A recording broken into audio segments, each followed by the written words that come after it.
Buenas tardes. La Asociación Colombiana de Universidades y su Red Nacional de Ascombienestar les da una cordial bienvenida a este webinar que abordará el tema El deporte como estrategia para el desarrollo humano, como parte de un ciclo de videoconferencias que se está desarrollando todos los viernes por iniciativa de la Red Nacional de Ascombienestar.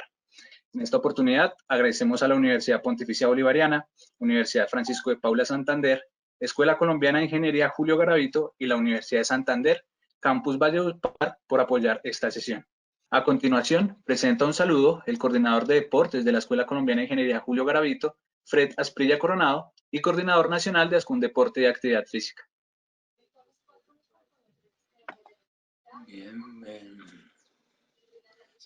Bien, muy buenas tardes a todos nuevamente. Como los viernes nos encontramos aquí desde Ascundeporte y Actividad Física.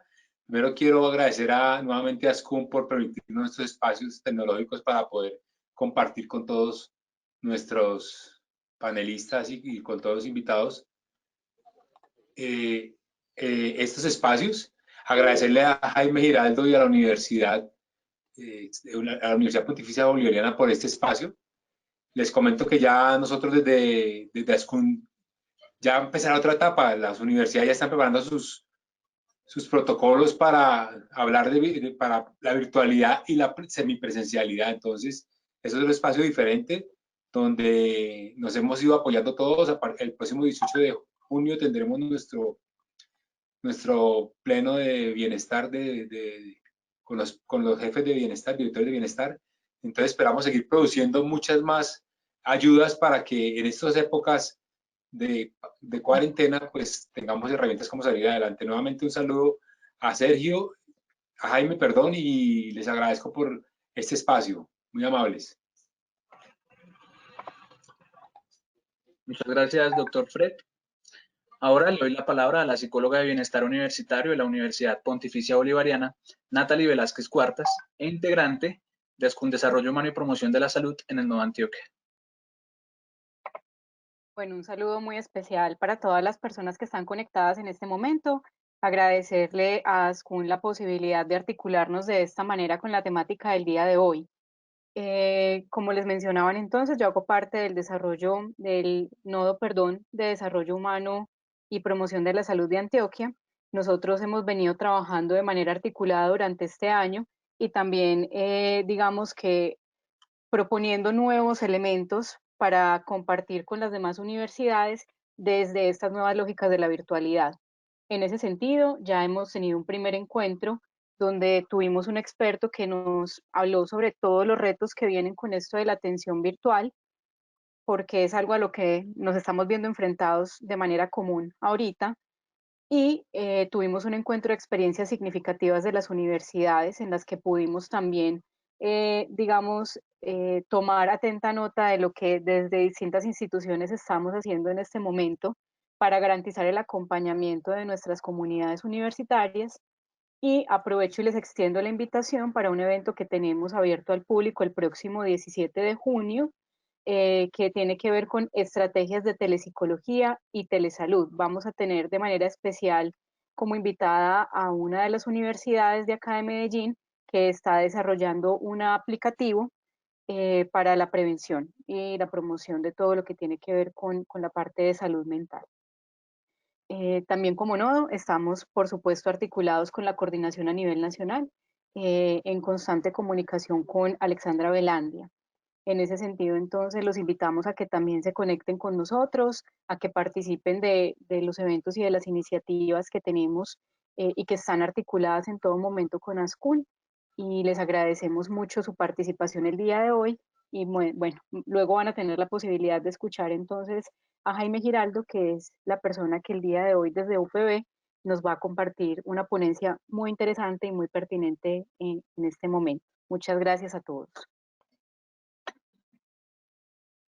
Muchas gracias, doctora Natalie. Iniciamos la conferencia, El deporte como estrategia para el desarrollo humano, y tenemos el gusto de presentar al conferencista invitado a esta sesión, doctor Jaime Giraldo Gil. Él es psicólogo de la Universidad Pontificia Bolivariana, líder del área clínica del Centro de Atención Psicológica e integrante del Comité de Salud Mental de la Universidad Pontificia Bolivariana, especialista en psicopatología y estructuras clínicas, magíster en psicoanálisis de la Universidad de Buenos Aires, en Argentina, certificado también en psicología deportiva para el desarrollo de atletas por el Fútbol Club Barcelona en España. Entonces, bienvenido, doctor Giraldo, y lo escuchamos. Buenas tardes a todos. Primero agradecer la oportunidad, la invitación a este espacio, que espero pues sea, voy a nombrarlo así, apasionante para ustedes como lo ha sido para mí pensarlo, desarrollarlo. Digamos que este es el fruto de alguna manera de la articulación de lo que ustedes pueden ver ahí en la presentación, ¿cierto? De un lado, la pasión por el deporte, desde la perspectiva de en algún momento haberlo practicado, luego con la psicología y los desarrollos en psicoanálisis, pues haberlo podido articular y pensar y traer a ustedes como esta semilla, yo lo nombro así porque creo que es algo inacabado, del deporte como estrategia, ¿cierto? Aquí ese subtítulo de para el desarrollo humano lo vamos a ir entendiendo, pero yo creo que nombrar el deporte como una estrategia es de alguna manera descentralizarlo de lo que el deporte como en sí es, que sabemos que tiene sus coordenadas, que tiene su lógica, que tiene sus límites, sus reglas, pero aquí creo que es importante entenderlo desde ese aspecto general, ¿bien? Ese aspecto de, es una estrategia, es un medio que nos permite a nosotros como seres humanos un desarrollo. Y es lo que voy a intentar mostrarles. Voy a traer una frase que he venido trabajando y que de alguna manera me ha permitido encontrar unos puntos de anclaje, y es que el deporte no transforme al sujeto, sino que el sujeto transforme el deporte, ¿bien? Y aquí creo que es muy importante, vemos en nuestra época que el deporte cada vez más intenta brindar coordenadas de cómo debe ser ese sujeto que practica un deporte, ¿bien? Y yo creería que cuando nos acercamos al deporte y vemos las estrategias y las herramientas que tiene, lo que vemos es que hay un sujeto puede llegar y transformarlo. Bien, ¿transformarlo en qué? En que a lo mejor alguien puede decir, voy a tomar un ejemplo un tanto cotidiano, no está jugando fútbol, pero el chico está tomando ese deporte y lo está transformando para tener habilidades sociales o para tener un poco de felicidad. Ahorita más adelante lo nombro así porque voy a tocar un poco el tema de la felicidad. Y creo que aquí es importante mencionarlo de esta manera, porque digamos que este es el camino para lo que es el objetivo, que es el desarrollo humano, que yo creo que no es más que tomar el deporte como aquello que nos permite resolver los conflictos que tenemos psíquicamente o psicológicamente hablando, que si se me permite es tomarlo para ir en pro de una salud mental. Aquí nombrar una frase que de pronto es un poco esquiva, y es: todo acto lúdico es un acto sublimatorio. Bien, y vamos a entender eso sublimatorio como aquello que permite el paso en edades muy tempranas de ese cuerpo con el que nacemos, bien, dotarlo de, ¿cómo nombrarlo?, de ese otro cuerpo psicológico, nombrar eso que aparece ahí como subjetividad, que es lo más singular que tenemos nosotros y lo que nos hace diferentes sin duda alguna, pero que el juego como tal, aquí nombrado como acto lúdico, finalmente es lo que nos permite eso, nos permite instaurar una subjetividad. Y aquí hablo de edades tempranas, pero cuando hablamos del adolescente, del adulto, lo que permite de alguna manera es que eso se convalide. Bien, es volver a reforzar esa subjetividad, es volverle a apostar aquello que de alguna manera te permitió instaurarte en el mundo de lo subjetivo. Y voy a nombrar un poquito romántico, es lo que te permitió ser singular en un mundo cada vez más igual, ¿bien? Y ahí tomo un poco el discurso que di al inicio. Pareciera que hoy en día hay una apuesta por el para todos, y yo creo que la subjetividad es lo que se resiste a eso y nombra, puede que para todos, pero para todos de una manera distinta, ¿bien? Y aquí esto es lo importante. Y aquí yo creo que cuando decimos esto, ahorita habla de la felicidad, pero creo que la subjetividad implica todas, hoy en día se apuesta mucho por la felicidad y se apuesta en una mala vía, porque se apuesta en la vía de ese objeto de consumo que podemos encontrar en cualquier vitrina o ese asunto que encontramos en el exterior. Y a veces hay que preguntarnos primero por nosotros qué es eso que nos hace feliz. Yo creo que en la experiencia clínica que he logrado tener, uno siempre encuentra esa dificultad. Uno pregunta, vení, ¿qué te hace feliz?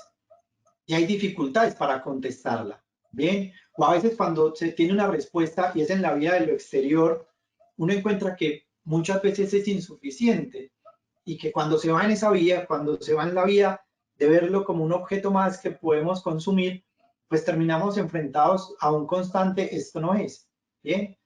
Y terminamos con los efectos que tiene a nivel de la salud mental que vemos hoy en día, que creo que en este espacio pues de confinamiento en el que llevamos un buen tiempo, pues se exacerba un poco más. Creo que hay algo que uno escucha constantemente y es un espacio que de alguna manera, entre comillas, obligó a vernos con nosotros mismos. Y aquí es un punto importante. Bueno, creo que hay que aprovecharlo para lograr comenzar a responder eso, lograr encontrar las coordenadas y volver a jugar, ¿bien? Volver a jugar porque jugar es lo que nos permite finalmente ser. Ahorita más adelante voy a profundizar un poquito sobre esto, pero quiero ir dejando como estas situaciones. Yo aquí voy a tomar un riesgo que me parece interesante y es cómo nos estructuramos nosotros psíquicamente, ¿bien? Ahí tienen tres posibilidades o tres pasos, por decirlo de alguna manera: pertenencia, identidad, personalidad. ¿Listo? Y yo creo que aquí uno podría hacer el juego de instaurarlo con el deporte, y por eso traía que el deporte es una estrategia sumamente interesante, porque aquí uno puede decir, bueno, lo primero que nosotros necesitamos como seres humanos para comenzar a existir es pertenecer a un lugar, ¿bien? Y entonces esto seguramente a muchos de ustedes, si lo ponemos en el plano deportivo, uno puede decir la importancia de pertenecer a un equipo, ¿bien? Vemos que muchas personas se acercan al deporte por pertenecer al equipo y a veces eso basta, ¿bien? Que hay que tener cuidado, que como estamos viendo acá, es un primer momento, ¿bien? Pertenecer a un lugar y que ese lugar te permita, o sea, te brinde la permanencia. Finalmente uno puede querer, pero si el otro no te brinda esa posibilidad, pues difícilmente vas a pertenecer. Bien, puedes intentarlo, pero te tienen que abrir la puerta. Ahora bien, una vez que tenemos esta pertenencia, necesitamos de actores, necesitamos de lugares, necesitamos de referentes que nos permitan identificarnos e ir construyendo algo que llamamos identidad. Creo que aquí es la importancia que vemos en el entrenador, pero también podríamos decir en el padre de familia, podemos nombrar ahí también el asunto de pareja, ¿por qué no pensar que las relaciones de pareja se instauran en esta misma lógica? Y aquí creo que es importante porque brinda los elementos, bien, brinda esas coordenadas con las que uno va diciendo, ver, esto es esto, y vamos definiendo de alguna manera el mundo, y el mundo, nuestro mundo, que es la identidad.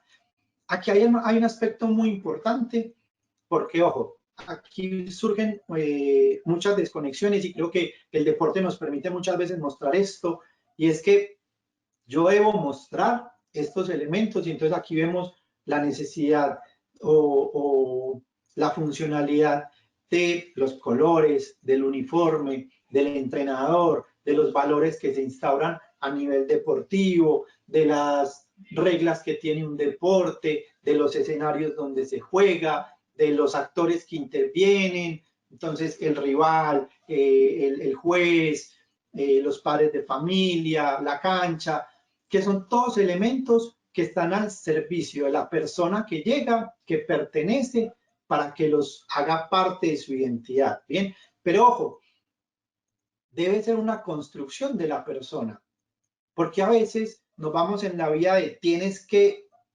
ser de esta manera. Bien, y entonces más que construir identidad, imponemos identidad. Y aquí generamos ese pequeño cortocircuito, porque es eso lo que no permite que pasemos al tercer nivel, que es ya la personalidad como tal. Si ustedes miran, la identidad de alguna manera surge de elementos que son externos, que yo tomo para mí, pero con eso que yo tomo para mí, lo que estoy haciendo es construyendo mi personalidad, que cuando se da en la vía que les mostraba ahorita, termina siendo la personalidad de otra persona, termina siendo el estilo de otra persona, termina siendo el juego de otra persona. Bien, y ahí vemos que surge esa pregunta que me parece bastante interesante, y es, ¿qué pasa cuando coartamos esto? ¿Qué pasa cuando no permitimos que el otro desarrolle la personalidad? Sino que, con lo que decía ahorita, que es una apuesta de nuestro mundo contemporáneo y que no en vano los efectos que tiene del lado de la personalidad justamente, es cuando intentamos que la personalidad sea igual para todos, ¿bien? Y yo creo que podemos hablar a cualquier nivel de deporte, a cualquier nivel de práctica, llámese formación, llámese un asunto más amateur, llámese recreación, llámese alta competencia. Creo que siempre hay una apuesta por el estilo, siempre encontramos en cualquier equipo o en cualquier persona que por más que todos estemos, voy a decir cualquier cosa, en una competencia de natación, cada uno tiene su estilo, cada uno tiene aquello por lo que apuesta, cada uno tiene la motivación por la que llega, cada uno tiene el ritual con el que llega, cada uno tiene sus cábalas, cada uno tiene que cuando no sucedía así, bien, encontramos que si esos factores externos que brindan el soporte a la identidad, si no están, vemos que son altamente perjudiciales. Y aquí me puedo quedar en el deporte, pero si me voy al plano de la vida, justamente es eso lo que genera obstáculos en los desarrollos humanos, por así decirlo. Les quería dejar esto como importante, y yo creo que aquí no estoy hablando de otra cosa, de que miren que hacemos a alguien parte de nuestra familia o hacemos parte de nuestro equipo, le mostramos los elementos que como equipo compartimos o los elementos que como equipo, y aquí nombren si quieren familia, nombren pareja, tenemos, cuáles son nuestras apuestas, pero tenemos que permitir que esa persona que llega los tome, los apropie y les dé un sentido propio. ¿Bien? ¿Por qué? Porque esto genera algo que es fundamental, y es el distanciamiento con el otro. Y es fundamental porque una de las grandes dificultades es hacerle frente al otro. Constantemente vemos cómo le voy a decir que sí, o cómo le voy a decir que no, o cómo le voy a decir que se equivocó, cómo, sí, y quedamos inmersos en esa relación un poquito simbiótica con el otro, que nos imposibilita tener una palabra. Bien, que aquí una palabra, no estoy hablando más que tener una personalidad. De ahí que me parece importante, y creo que aquí vamos a darle un contexto diferente, seguro ahí ya lo están viendo, y aquí es que sin ese distanciamiento no podría existir la diversión. Y yo creo que esa palabra la escuchamos mucho, vamos a divertirnos, que esto sea algo divertido, hay que divertirse jugando, hay que divertirnos, y creo que en esta época de confinamiento a veces parece como un imperativo categórico el buscar la diversión, pero miren que la diversión no habla de otra cosa, de que hay múltiples versiones de algo, ¿bien? Y este algo puede ser múltiples versiones de jugar, ¿bien? Incluso múltiples versiones de un mismo deporte, que cuando no pasa eso, lo que encontramos es la universión, ¿bien? Universión como una sola forma de hacerlo, y cuando hay una sola forma de hacerlo, difícilmente las personas te van a divertir, ¿bien? Sino que van a estar simplemente ahí, como una copia más de lo que se supone debe ser algo único. Y yo creo que aquí ven de alguna manera la importancia de la diversión, que no solamente pone en foco el asunto de la alegría, ¿bien? O el asunto de la felicidad. Es el asunto de tener múltiples versiones de, y aquí podríamos decir múltiples versiones de ganar. Y yo creo que a todo nivel, pongamos cualquier competencia deportiva, pongamos cualquier escenario laboral en los seres humanos, incluso cualquier escenario de relacionamiento, ganar y perder se define de múltiples formas. Bien, algunos ganar es llegar al tope de competencias a nivel de su deporte.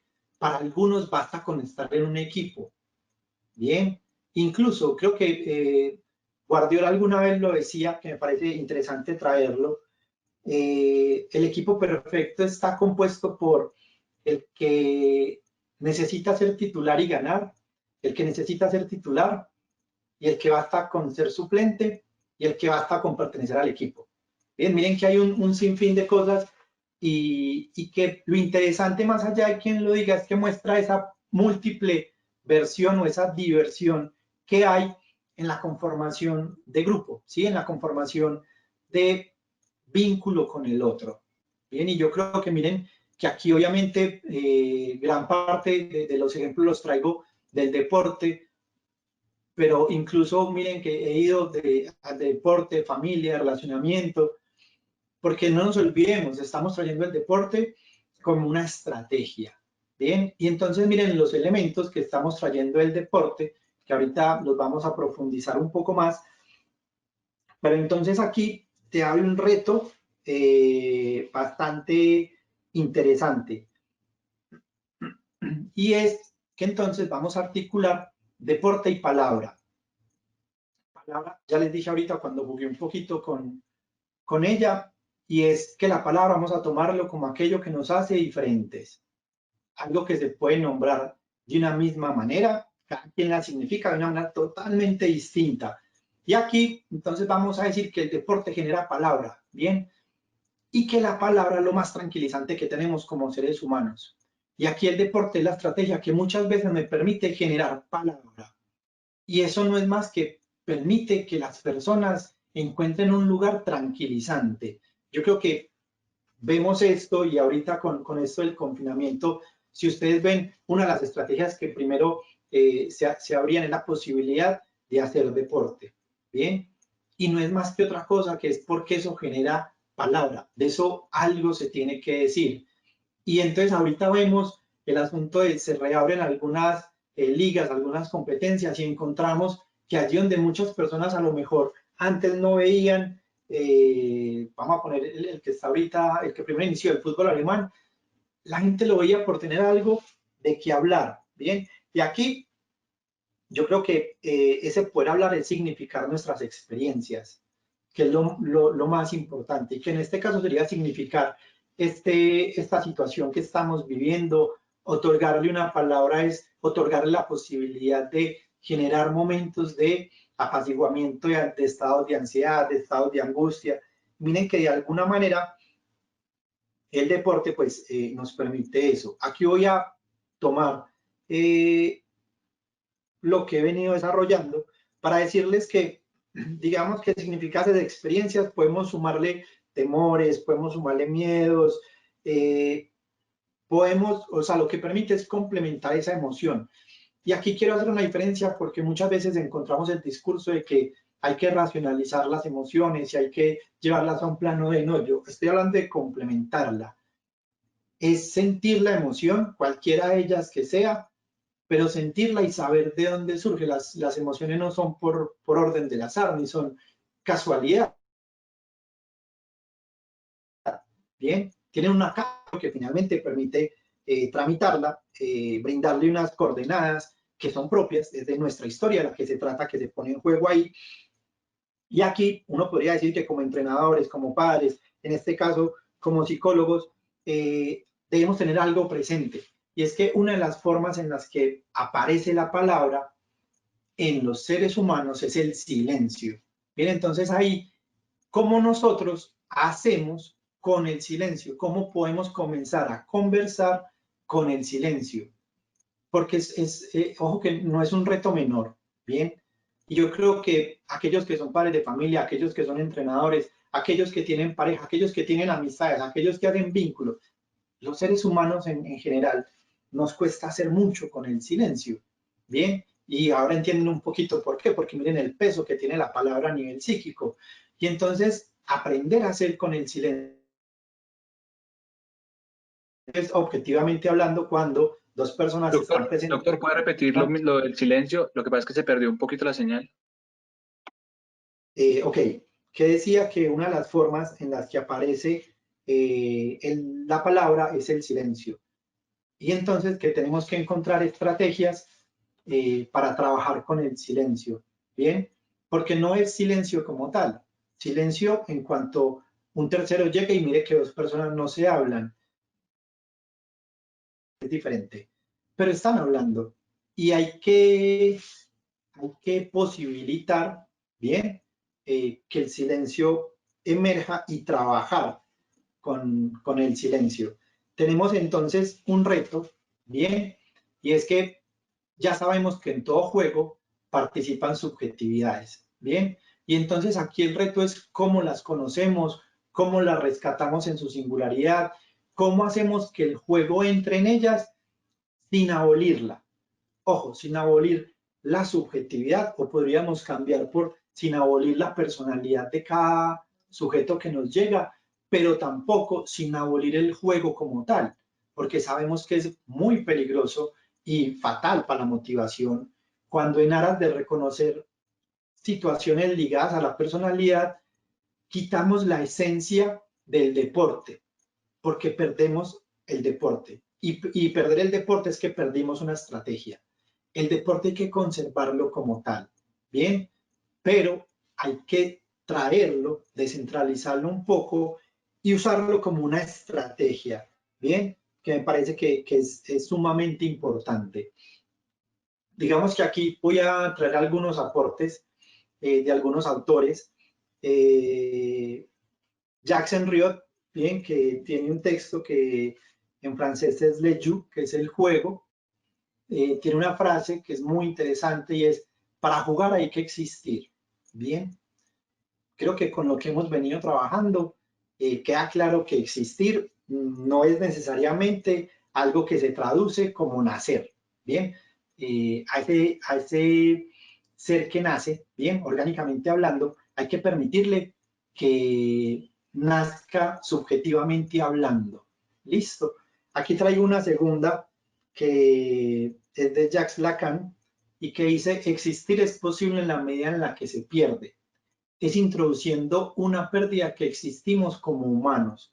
Y yo aquí creo que es algo que quiero tomar nuestro contexto, o al menos lo que me he encontrado muchas veces en el deporte, es que pareciera ser que solo es posible pensar en ganar, ¿sí? Que solo es posible pensar en que se es mejor.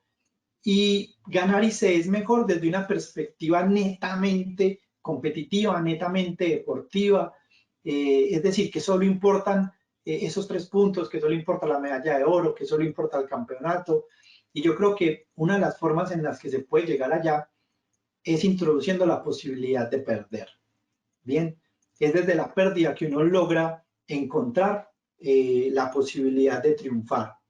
Y aquí yo creo que es importantísimo esto, porque el deporte mismo es una incertidumbre constante.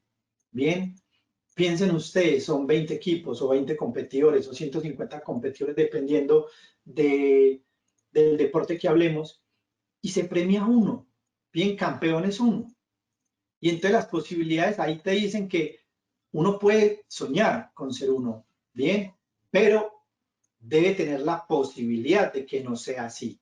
Y yo creo que esto a nivel de experiencias, hoy en día hay un montón de series que muestran como intimidades de equipos deportivos, de fútbol, de ciclismo, de Fórmula 1, y uno encuentra que justamente cuando la pérdida no se introduce, genera unos límites gigantes al desempeño deportivo. Bien, y aquí uno dice, es fundamental, porque cuando entonces es imposible que alguien, voy a poner el ejemplo del fútbol, y sabrán que me atraviesa enormemente la pasión por el fútbol, es imposible decir que un delantero meta todas las oportunidades de gol que tiene. No lo encontramos. Encontramos niveles de precisión altísimos, pero difícilmente el 100%.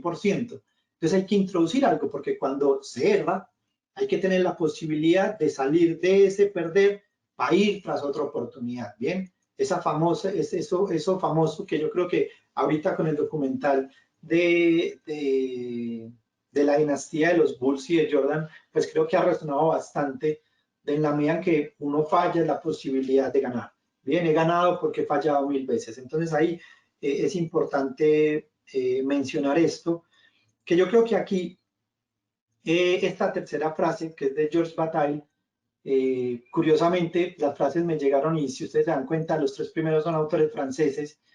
Dice, el juego permite vislumbrar positivamente la seducción vertiginosa de la suerte. Yo creo que es lo que hace tan atrapante el juego, ¿bien? Y es que siempre hay un lugar ahí de la suerte. Yo podría tomar un fenómeno que cada vez es más común uno verlo y que tiene sus dificultades, y es las apuestas. Las apuestas son posibles en el deporte justamente por esto, porque es un asunto que es azaroso de alguna manera.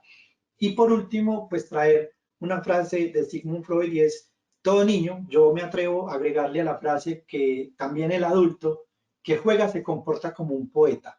Bien, y aquí decir poeta no es más que es aquel que crea, ¿cierto? ¿Que crea qué? Que crea las posibilidades de encontrar un lugar para el desarrollo de su personalidad. El juego es eso lo que permite y tendríamos que permitirlo. Bien, por eso yo creo que cada vez más a nivel del entrenamiento deportivo uno encuentra que ese modelo que decía A más B es igual a C está altamente cuestionado y uno dice siempre en el entrenamiento hay que generar variables que no tengan una respuesta final, sino que sea la persona que desempeña o que transcurre en ese entrenamiento el que encuentre la posibilidad de resolución. Bien, y ahí no es más que la famosa toma de decisiones.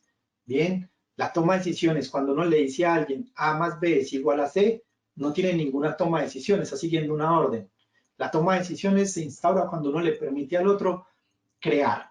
Bien, y creo que cuando se dice se comporta como un poeta es en la medida en la que crea las coordenadas con las que se relaciona con el mundo, se relaciona con su deporte, se relaciona con su familia. Y aquí creo que es bastante importante. Yo creo que uno podría decir con lo que hemos venido diciendo, cuántos campeonatos, cuántas copas, medallas, trofeos, no se inician con una derrota. Bien, la famosa frase de una temporada no es una carrera, sino una maratón. Y creo que cuando hablamos de atletismo, pues los maratonistas nos enseñan bastante esto. Y aquí, de alguna manera,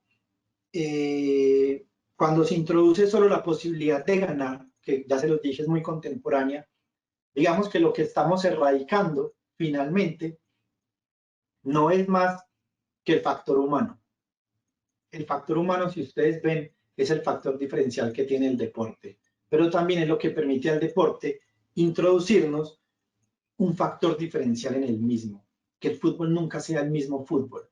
Bien, que pueden enfrentarse 10 veces los mismos equipos con los mismos jugadores y nunca va a ser igual, porque justamente está el factor humano. Cuando quitamos el factor humano es donde la repetición es posible.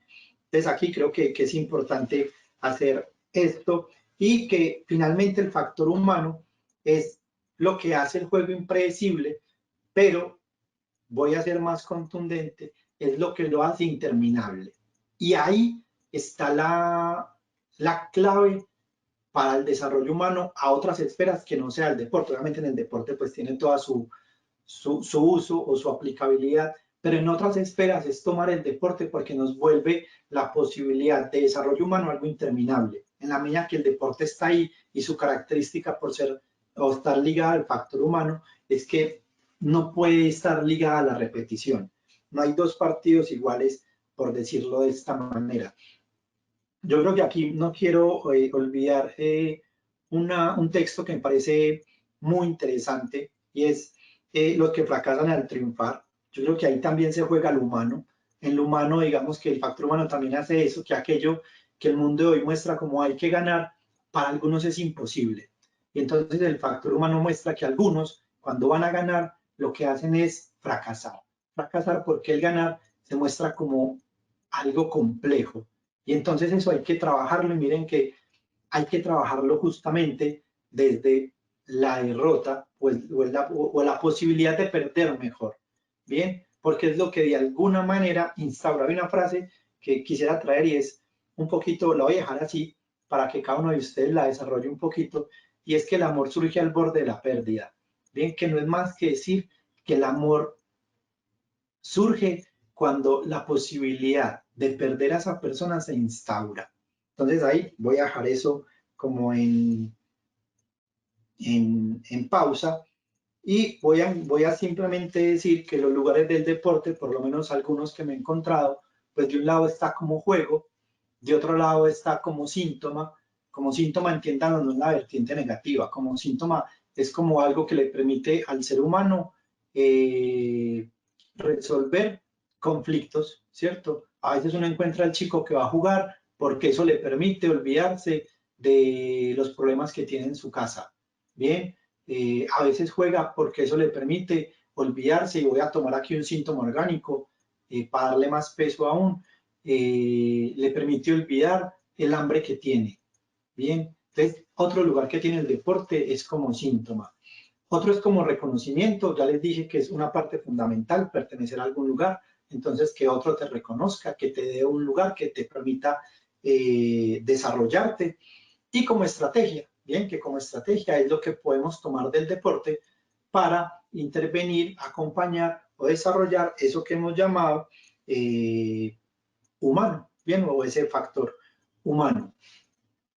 Y aquí esta frase, que sé que por tiempo debemos hacer una pausa, voy a dejar esta frase de: los elementos simbólicos del deporte son lo que nos permiten desarrollar lo humano, lo que nos permite usarlo como una estrategia fuera de la cancha e introducirlo a todo nivel, educativo, laboral, terapéutico.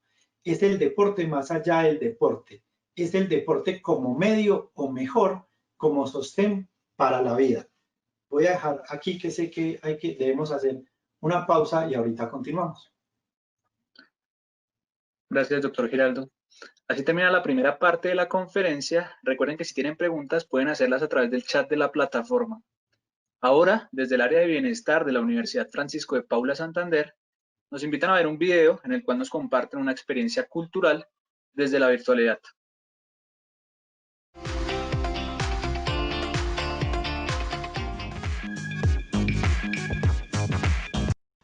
Hola, muy buenas tardes, soy Josué Moncada y hoy tengo el gusto de hacer parte de este encuentro de aportes de bienestar de la Asociación Colombiana de Universidades para vivir el encuentro de la videoconferencia El deporte como estrategia para el desarrollo humano. Dirige el doctor Jaime Giraldo. Apoya la sección la Universidad Pontificia Bolivariana. De esta manera vamos a darle la más cordial bienvenida al grupo investigativo de jazz. Veamos.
Felicitaciones, excelente talento para disfrutar de todos nuestros profesionales. Llegó el momento de continuar con más música, con el grupo andino colombiano Remembranzas de nuestra Universidad Francisco de Paula Santander, seccional Ocaña.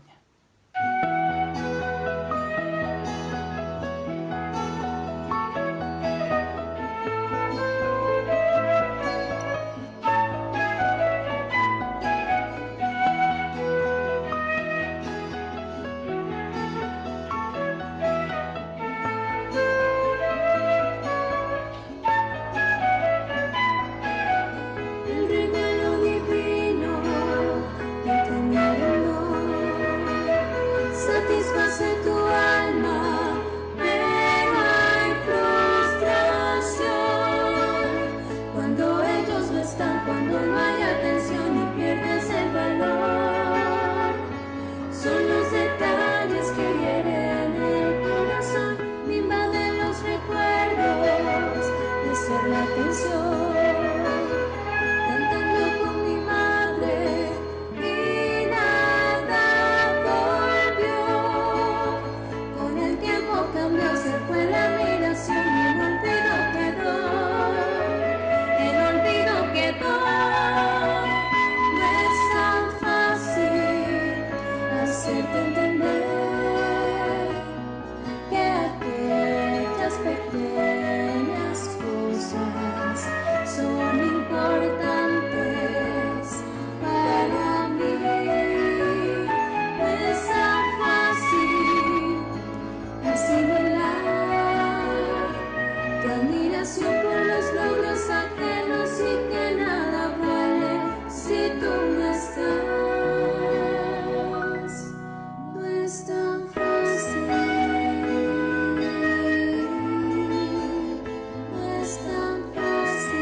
Gracias a todos por compartir su maravilloso talento con cada uno de nosotros en este encuentro. Llegó el momento de que sigamos con la agenda virtual para el día de hoy.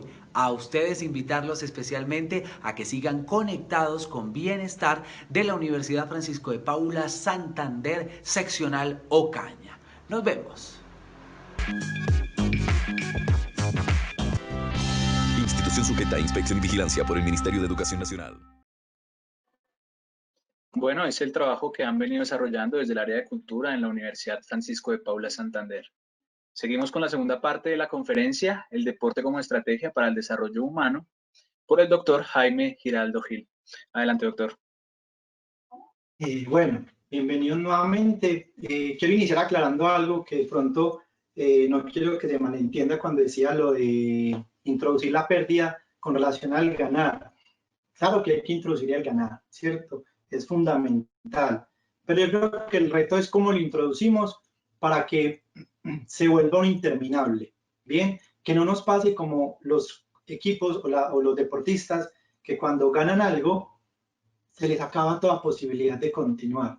Entonces es como lo reintroducimos y cómo lo volvemos algo interminable, con algo que creo que sí quedó claro y es que se hace teniendo como punto de referencia la falta. Bien, y yo creo que aquí, ¿por qué tenerlo así? Porque es un inevitable deportivo. Creo que lo decía ahorita, lo quiero retomar y lo va a retomar diciendo que más que un inevitable deportivo es un inevitable humano.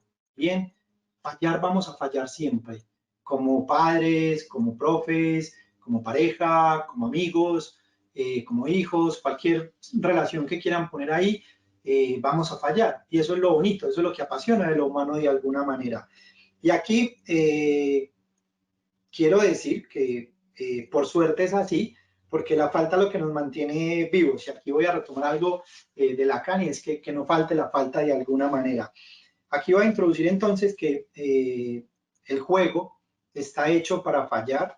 Me disculpan que lo lea, pero no quiero perder como, creo que cuando lo escribí sonó bastante bien. Entonces dice así, el juego está hecho para fallar, para lo inesperado, y esa es su esencia y su funcionalidad, lo que lo vuelve algo apasionante. Cuando el mismo cae en la tendencia contemporánea de ser objetivado, de los discursos que no permiten errar, de las estrategias certificadas y globalizantes, se destruye toda posibilidad de creación. Creo que mejor se anula la creatividad como tal. Y si ustedes ven la creatividad, creo que es fundamental al momento de plantear acciones en el desarrollo humano. Y aquí entonces creo que puedo ir diciéndoles o mostrándoles más bien por qué el deporte es una estrategia cuando de lo humano se trata. Lo es porque allí se pone en juego su subjetividad. Vamos a decirlo de otra manera. Allí se pone en juego su historia, tocando el núcleo de lo humano. Y yo creo que es el mensaje que les quería dejar hoy, y es, vemos que hoy en día nos esforzamos mucho por conocer los datos biométricos de un jugador, cuánto mide, cuánto pesa, en cuánto recorre 100 metros, cómo está su técnica, en fin, puros asuntos que, ojo, son importantes, no me malentiendan, bien, pero creo que se nos olvida un factor decisivo, ya lo nombramos, el factor humano, y ese factor humano no es más que ahí la importancia de conocer la historia de la persona, bien, la historia del deportista, la historia de nuestra pareja, la historia de nuestros padres, nuestra propia historia, porque ahí tocamos el núcleo de lo humano, es tocando la historia como tocamos lo más íntimo de nuestra existencia. Y es como la invitación, es como el lugar que quería darle al deporte hoy, y es que es una estrategia finalmente que nos permite conocer esa parte íntima de las personas. Y ahorita no quería no decirlo, creo que el ejemplo me funciona bastante bien con el fútbol. Yo creo que no en vano es un deporte que ha perdido una figura.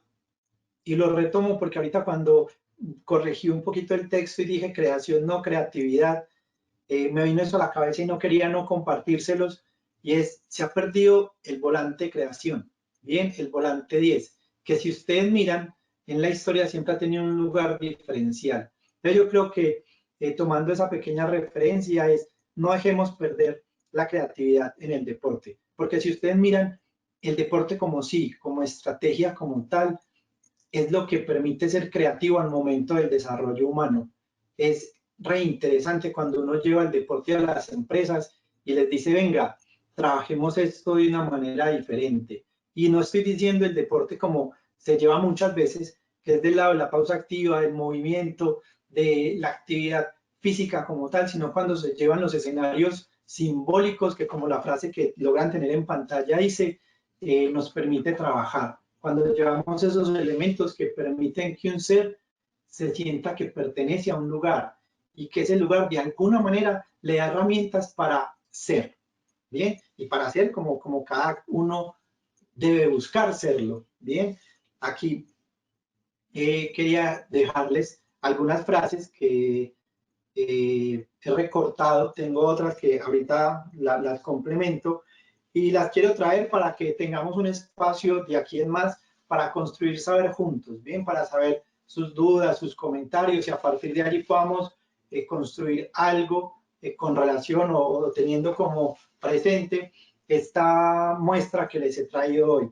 Voy a iniciar con una frase del maestro Washington Tavares. Él dice, me disculpan que sea la más cortica, pero soy muy respetuoso de la literalidad de las frases, entonces quise que estuviera ahí. Dice, ser maestro es ayudar. A los jugadores hay que ayudarlos más que entrenarlos. ¿Deberíamos entrenarlos? Sí, pero no solo para jugar al fútbol, sino para jugar la vida misma. De nada sirve ser campeones del mundo si no se sabe dónde está Rusia o Qatar. La formación debe ser integral. Soy hincha del fútbol, pero soy más hincha de la escuela. Es lo que nos iguala. Yo le sumo, con todo el respeto que el maestro se merece, es lo que nos iguala, pero a la vez nos diferencia. El fútbol no es lo más importante, pero es un vehículo. Yo creo que aquí uno podría atreverme a poner, es una estrategia para llegar a las cosas más importantes como la educación. Yo diría para llegar a la historia de las personas. Antes que táctica tenemos que educarnos y ser respetuosos. La otra frase es de Di Stéfano y es, ninguno es tan bueno como todos juntos. Saben que la fuerza del lobo es su manada y que la fuerza de su manada es cada lobo. Me parece reinteresante porque es ese punto de diferenciación que hemos traído que permite la diversión. Esta es de Michael Jordan y es nunca digas nunca porque los límites como el miedo a menudo son solo una ilusión. Yo creo que desde la psicología, cuando ella va al deporte, pues se encuentra con eso. Más que una ilusión, ¿cierto? Que puede generar un pequeño cortocircuito en el entendimiento. Yo diría que esos límites que las personas se ponen son construcciones personales, que no hablan sino de cómo la historia se inserta en el deporte y le funciona como un obstáculo. En este caso, pues el ejemplo es el miedo, pero yo creo que por eso se debe trabajar la persona, más que el biotipo como tal, ¿cierto? Y una de Bielsa que dice, soy un especialista en fracasos y sé perfectamente que las adhesiones se pierden cuando se acaba el éxito. Hay gente exitosa que no es feliz y gente feliz que no necesita el éxito. El éxito es una excepción y no un continuo. Creo que es importante esto porque introduce algo de lo que veníamos hablando del lado de la falta. Y yo creo que aquí voy a nombrar otra que las traigo del paso que tuve en la formación con el Barcelona, y es lo más importante no es el sistema de juego, lo más importante es el estilo de juego. Y yo lo rescato porque es que el estilo de juego lo que lo permite es lo que cada jugador o cada deportista le introducía al juego. Esto es lo que hace que un estilo sea diferente a que, por decir algo, un 4-4-2 sea totalmente diferente si pones una persona u otra. Que aquí me voy a atrever a decir si ponemos una historia u otra. Quiero dejar hasta aquí, dar un espacio para que, como les dije, podamos compartir, podamos construir un poquito de saber con las preguntas o los comentarios que ustedes tengan. Aló, aló, aló. Adelante, te ¿Me escuchamos. escuchan? Ahora sí, ay, me asusté, pensé que no me estaban escuchando. Bueno, un placer a todos, ¿cómo están? Me place saludarlos. Una vez más, mi nombre es Carlos Daza, coordinador del área de cultura en la Universidad de Santander, en el campus Valledupar. Y bueno, quiero contarles un poco de lo que fue la experiencia del confinamiento del área de cultura y cómo se desenvolvió cultura en la Universidad de Santander. Creo que toda transición siempre trae sus dolores de cabeza, siempre trae sus dificultades, pero cuando uno ama lo que hace y cuando hay profesionalismo, las cosas siempre salen con excelencia. Esa transición de la virtualidad, perdón, de la presencialidad a la virtualidad, al comienzo quiso generar sus complicaciones, pero con excelencia sacamos adelante nuestra área de cultura, de hecho sorprendidos por la excelencia como se desenvolvió. Quiero contarles un poco de lo que hicimos, de lo que desarrollamos, desde el área de cultura y desde el área de bienestar institucional. Algo maravilloso que nos trajo el confinamiento es que por primera vez en la Universidad de Santander, Campus Bucaramanga, Cúcuta, Valledupar, Bogotá y Pasto, se unificó bienestar institucional. Como todo se estaba desenvolviendo por medio de la virtualidad, buscamos la forma de unificar ideas, unificar estrategias en donde pudiéramos trabajar en equipo y hacer actividades que acapararan la Universidad de Santander a nivel nacional. Desarrollamos el primer encuentro de movilidad artística cultural virtual de bienestar institucional, en donde tuvimos como invitado especial a Enrique El Curri Carrascal, que es compositor de música vallenata. En equipo desarrollamos el Día Internacional de la Danza. Tuvimos nuestro segundo encuentro de movilidad artística y cultural, en donde se le dio el énfasis específico a la tuna y al coro de todas las sedes de la universidad. Tuvimos nuestro tercer encuentro de movilidad artística y cultural, en donde ya el énfasis que se le dio fue el área de teatro, una vez más unificando toda el área de bienestar y de cultura a nivel nacional. Y desarrollamos el primer mercadillo virtual. ¿Qué es el mercadillo de la Universidad de la UDES? En el área de artes plásticas, la universidad desarrolla una actividad semestral que se llama mercadillo, en donde todo lo que los estudiantes desarrollaron en el semestre con sus manos, tienen la oportunidad de venderlo a la institución, a los estudiantes de la universidad. La universidad le abre un espacio para que ellos puedan vender todo lo que construyeron con sus manos.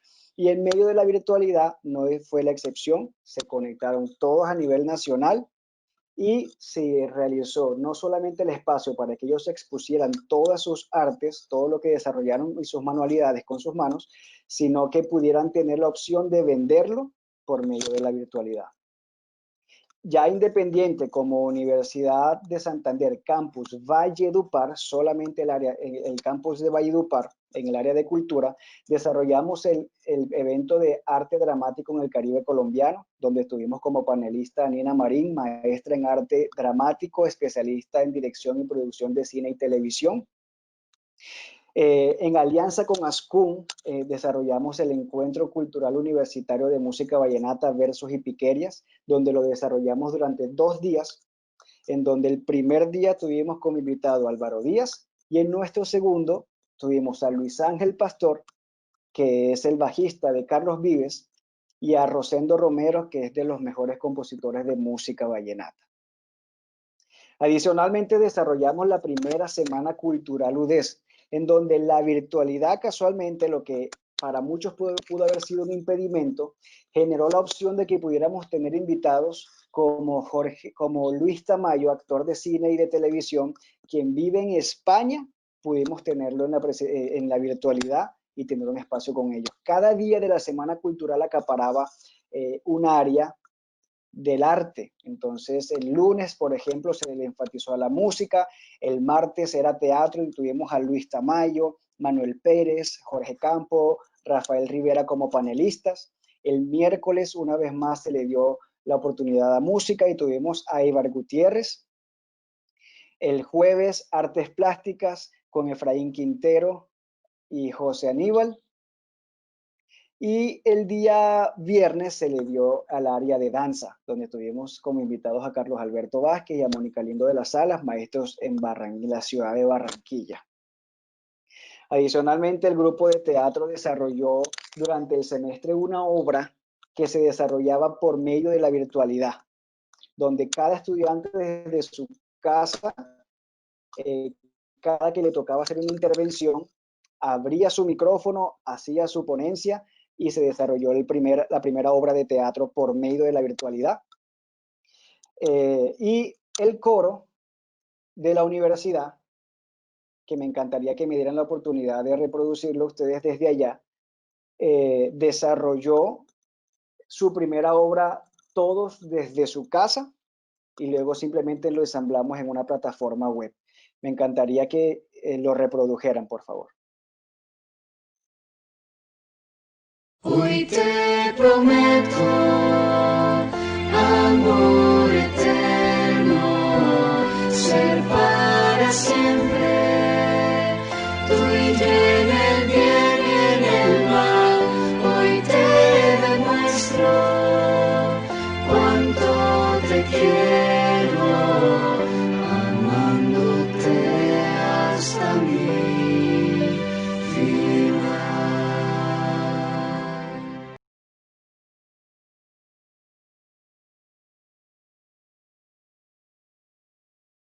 Doctor Carlos, ¿puedes prender el micrófono? Está bien, no escuchamos.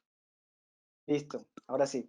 La experiencia del coro fue algo muy gratificante, no solo para la institución, sino para los estudiantes, porque el coro dio inicio apenas el semestre pasado. El semestre pasado se formó y se presentó por primera vez el coro y se inició con aproximadamente unos 8 o 9 estudiantes. Y este semestre tuvimos la bendición de que se matricularon 29. Entonces eran demasiados los estudiantes nuevos, perdón. Y al momento en que nos mandan a la virtualidad, muchos quisieron desanimarse porque asumieron que no íbamos a poder desenvolvernos por medio de la virtualidad. Y cuando vieron el resultado final de su esfuerzo de estudiar, de ir capacitándose, fue muy gratificante, fue muy emocionante para todos. Creo que la virtualidad que generó la pandemia trajo muchos avances para la institución, trajo muchos avances para nosotros como docentes y para los estudiantes, y creo que fueron muchas cosas las positivas que la Universidad de Santander pudo sacarle a esta experiencia. Muchas gracias.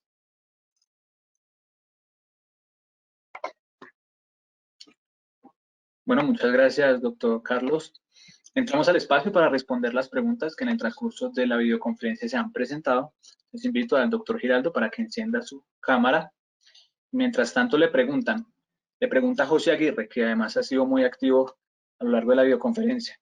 ¿Qué relación existe entre el deporte como ocio y espectáculo?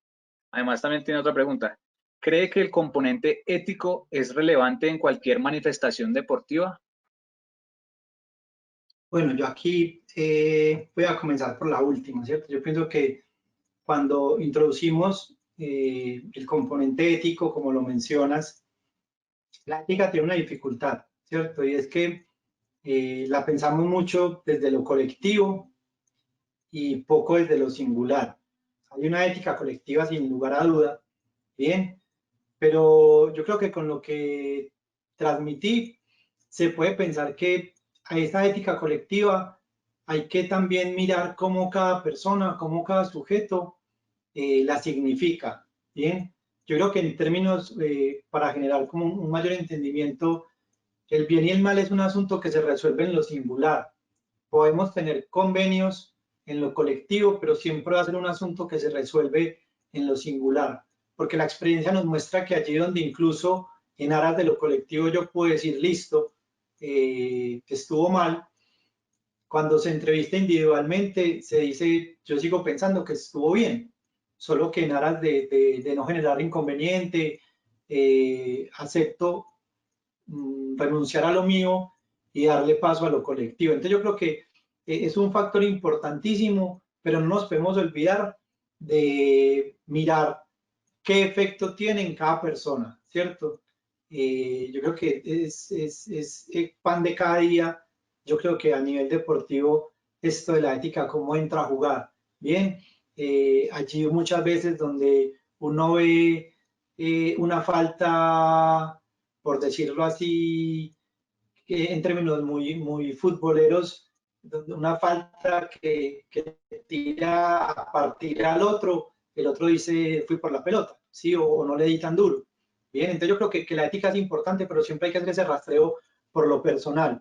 Y yo siento que el deporte, lo bonito del deporte es que yo creo que más allá de si es alta competencia, de si es ocio, el deporte finalmente cuando la persona lo vive, le da su connotación. ¿Cuántas veces, voy a nombrarlo muy argentino, cuántas veces un encuentro en el potrero tiene más implicaciones competitivas que un torneo oficial, ¿cierto? Entonces yo creo que lo bonito del deporte y traerlo como una estrategia es que finalmente eso, o sea, allí donde objetivamente lo definiríamos como un deporte desde el ocio, como un deporte desde la recreación, como un deporte desde la alta competencia.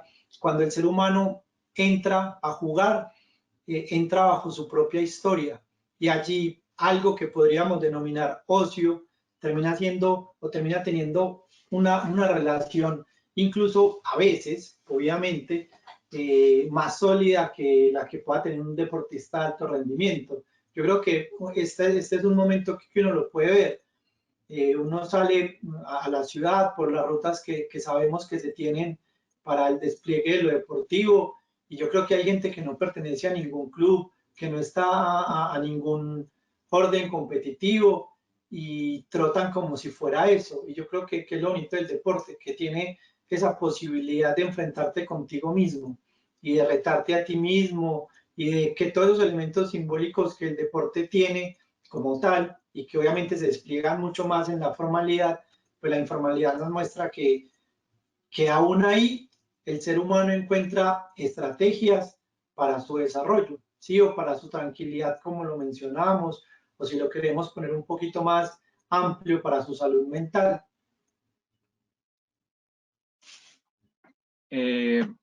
Doctor, aquí también Daniel le pregunta, Daniel Osorio, además del ejercicio de la escucha y el reconocimiento de la necesidad de los silencios dentro de una práctica deportiva, al interior de un entrenamiento y en la vida en general, ¿existen otras estrategias para hacer algo con el silencio? Entendiendo la pregunta desde lo práctico. O sea, ¿qué cosas hacer ante el silencio?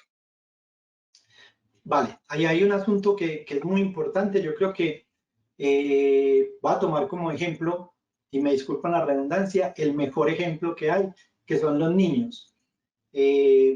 Porque cuando el silencio aparece, y el silencio lo entendemos como esa falta de atravesar algo por la palabra, el ser humano tiene algo para no callar, ¿bien? Por eso decía que es un silencio objetivo para un tercero que lo visualiza, porque allí donde el silencio aparece en la palabra, aparecen los actos, ¿bien? Entonces uno puede comenzar, y otra estrategia es tomar los actos que una persona hace, bien, en un entrenamiento, en una charla, en un encuentro con un otro, esos actos que la persona hace, léanlos como si fueran palabras, o sea, intenten preguntar por ellos, intenten extraerlos de alguna manera, teniendo presente algo, ¿cierto? Que es como una pequeña directriz que les puedo brindar, y es, hay que tener cuidado porque no siempre cuando uno interviene un acto, ¿cierto?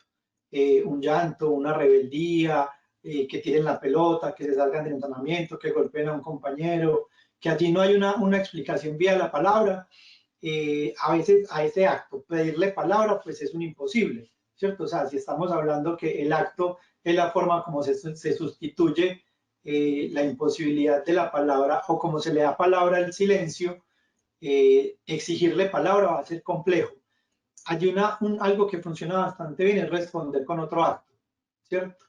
Y a veces eso termina generando que la relación se instaure de una mejor manera, o que se permita la palabra como tal. Yo creo que hay un ejemplo que doy cuando algunas veces hablamos con los padres de familia, con los adolescentes, y es que el adolescente puede estar llorando, puede estar mal, y el padre se le acerca y le dice, ¿qué te pasa? Y la respuesta es, no, nada, estoy súper bien.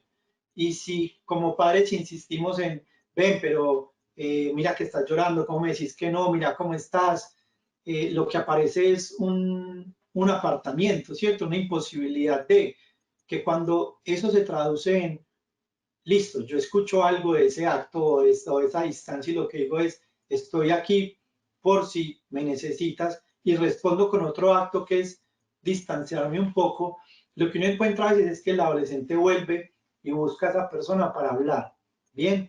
Y esto es importante. Yo creo que esas situaciones con el silencio, cuando el silencio aparece del lado de que no aparece la palabra, en los seres humanos lo que aparece es el acto. Entonces ahí es ver los actos y leer los actos que las personas hacen, que yo creo que finalmente muchas veces el deporte lo que hace es hablarnos en actos, porque la palabra difícilmente se instaura, bien, y a todo nivel. Yo creo que los equipos competitivos o los equipos incluso amateur vemos que los códigos no verbales, que no es más que actos o palabras sin ningún contenido, sin ninguna significación, son un constante. El aplauso, que significa que voy a correr, o el silbido, que significa que voy a frenar. Creo que son cosas que si uno lee el acto, te da el entendimiento de lo que ahí sucede. Entonces, es otra estrategia que podemos tener. Bueno, doctor, Diana Páez también le pregunta, ¿qué podemos hacer con aquellos deportistas universitarios que se enfrentan a lesiones de carácter permanente y eso altera su estado de ánimo y relación con el deporte? Genial que pregunten por eso, porque la lesión tiene un sustento que uno a veces encuentra, y gracias por traerlo desde esa perspectiva para que no sea yo el que la instaure, que se repite mucho y que tiene esa connotación que cuando pasan por las revisiones médicas no hay una explicación para. Yo les puedo contar aquí a modo de anécdota, alguna vez tuve la oportunidad de trabajar con un deportista que frente a las demandas del entrenador de que hiciera todo bien, la única forma que tuvo para que no le siguiera hablando, ¿cierto? O presionando mejor, fue lesionarse, ¿cierto? Y cuando hablábamos, lo traía así, o sea, es que yo me estoy lesionando para evitar que me sigan diciendo que tengo que hacer esto.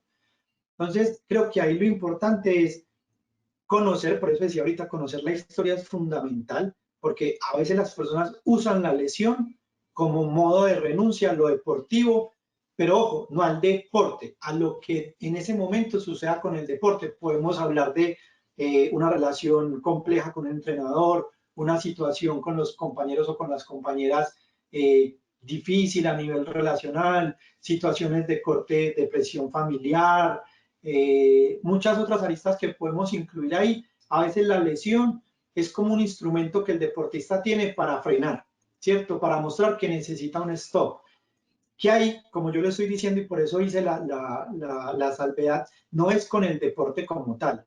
Y yo creo que una de las estrategias que a veces se hace poco y que deberíamos recuperar es a ese deportista que se lesiona no excluirlo de las prácticas, sino llevarlo a la práctica y que practique a su manera. Yo creo que desde en algún momento conocí algo que me parecía fundamental, y es uno es la palabra y otro la posibilidad de que se imagine el entrenamiento. Pues hay un montón de investigaciones que cuando las personas lesionadas se les lleva al terreno o a la cancha con el grupo entrena pues obviamente en las posibilidades que tiene, y la persona lesionada lo hace desde la ejecución de los ejercicios que se están haciendo en la imaginación, surte un efecto grandísimo. Obviamente esto también se hizo en Europa y se puso no la imaginación, es decir, que alguien tiene que instaurarle desde la palabra y desde la presencia, sino que se hacía en el entrenamiento con la virtualidad y generaba procesos de recuperación mucho más amplios y mucho mejores, y no se perdía algo que a veces sucede con las lesiones, y es que no se pierde esa persona de toda la construcción colectiva o de la cohesión grupal que ahí se tiene. Bueno, Winston Jacome también le pregunta, ¿cuál es la relación que hay entre la cohesión afectiva y la cohesión operacional dentro de un equipo de un deporte colectivo? ¿Y cómo se pueden reforzar los vínculos que unen a los participantes de un grupo o equipo? Bueno, ahí hay algo que es importante. Voy a ver si te entiendo bien la pregunta y la voy a responder desde esa perspectiva. Uno puede nombrar que la cohesión operacional tiene que o está ligada netamente a las funciones del deportista dentro del juego, ¿cierto? Voy a ponerlo así, es decir, yo puedo tener una cohesión de que el 10 se relacione con el 9 deportivamente hablando. Entonces yo sé que si me llega la pelota, busco al 9, ¿bien? Y ahí no hay nada, y a lo mejor puede pasar que no haya ningún tipo de vínculo afectivo. El vínculo afectivo yo creo que es el que se desarrolla fuera de la cancha, ¿cierto? Cuando los deportistas o los equipos, y aquí creo que yo defiendo algo, y es que a veces se piensa que lo colectivo solamente son los deportes del conjunto, pero no nos olvidemos que incluso en los deportes individuales, cuando un deportista está con un entrenador, ya ahí hay un equipo, ¿cierto? Entonces ya ahí podríamos hablar de un grupo. Cuando el escenario excede la cancha y se tienen momentos de vinculación diferente, eso hace que se potencie la cohesión operacional. Pero no es necesario que esté presente para que se dé una cohesión operacional. Aquí se me viene un ejemplo, sobre todo de la última fase de la relación que tenían Riquelme con Palermo. Por fuera, no, aunque había vínculo afectivo, porque yo creo que se odiaban, pero había una situación en la cancha que operacionalmente era un vínculo perfecto, ¿cierto? Era una dupla genial. Fuera no, ¿cierto? Entonces ahí yo siento que hay situaciones que potencian, aquí me atrevo a decir, no sé si el rendimiento deportivo, pero sí el rendimiento personal, ¿cierto? Si instauramos un asunto de la persona, que con lo que presentamos hoy podría arriesgarme a decir, el vínculo operacional es al deporte mismo, el vínculo afectivo es a la persona. Bueno, también le pregunta, ¿cómo afecta el medio sociocultural los modelos de pensamiento en relación con el rendimiento de los jugadores de un equipo? Total. Yo diría que los escenarios o los discursos que se instauran hoy en día desde lo global de nuestro mundo hacia el deporte influyen totalmente en, por lo menos, cómo alguien llega al deporte, que yo creo que es la tarea que todos tenemos.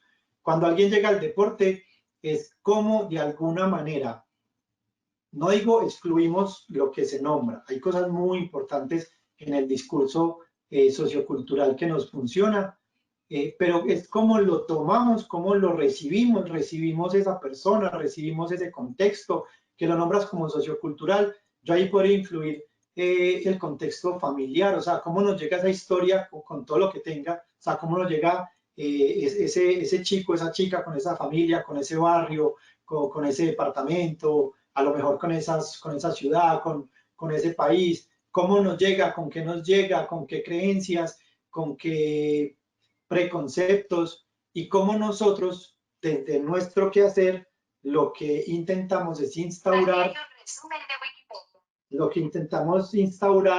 es un asunto que nos permite facilitar la cohesión desde nosotros. No se olviden que ahorita les decía, nos llega alguien que busca pertenecer a algo. Yo creo que nosotros como equipo, como familia, como persona, no podemos ofrecer de alguna manera una versión repetida de lo sociocultural. Tenemos que traerlo y en nuestro equipo, en nuestra familia, pues darle una vertiente un poquito más personalizada. Bueno, doctor Giraldo, una última pregunta. Tenemos varias, pero por temas de tiempo no alcanzamos. Y esta se la hace Raúl Zapata. ¿Cómo compaginar deporte y academia para el desarrollo humano cuando la educación nuestra todavía evalúa tradicionalmente? Para él, el deporte puede ayudar a crecer la educación tradicional y hace seres felices. Yo siento que ahí esa articulación es fundamental, ¿cierto? Deporte y academia. Y yo creo que, ojo, yo creo que aquí cuando decimos academia podemos traducir formación, educación. Yo creo que la frase del maestro Tavares pues hablaba algo de eso, ¿cierto? Como nosotros en el deporte también tenemos que tener esa vertiente de ser maestros, de introducir la educación. Pero aquí también digo algo y estoy de acuerdo con lo que introduce Raúl, y es que academia, ¿cierto? O sea, sí, la academia es muy importante y la articulación con el deporte es re importante. El asunto es qué academia es la que se articula con el deporte. Yo tendría cierta resistencia con la academia que llega a imponer su saber al deporte, bien, porque yo creo que lo desnaturaliza, pero aquella academia que trae su esencia, y es decir, yo como desde mi saber vengo al deporte y permito un crecimiento o sea, tomo el deporte para de alguna manera articularlo con mi saber, con mi lugar en la academia, yo creo que ahí es donde se ven los desarrollos deportivos. Y me atrevería a decir que es donde se ven los desarrollos humanos, ¿cierto? Yo por eso ahorita, no en vano, y creo que lo respondo desde el saber que tengo, que podría decir el de psicólogo, más que una psicología deportiva, es una psicología en el deporte, ¿cierto? Porque desde ahí es tampoco pensar, porque yo creo que ahí uno, mira, no se trata de que la motivación, y entonces vamos a medirla, sino vamos a entenderla, bien, que creo que es una gran diferencia. Y ahí lo que uno dice, yo voy a la cancha, y la cancha lo que me hace es servirme como el lugar donde yo puedo desplegar mi conocimiento, no sacar el deporte de la cancha y llevarlo al plano del conocimiento, porque creo que es donde se dan los cortocircuitos. Entonces yo creo que es muy importante, pero sí haría como ese énfasis de qué academia. Bueno, muchísimas gracias, doctor Giraldo, por brindando su experiencia y conocimiento en este tema. No, a ustedes muchas gracias, a las personas que estuvieron ahí detrás, a los que preguntaron. Yo creo que eso es lo que nos permite construir saber, lo que yo traigo junto con lo que ustedes traen.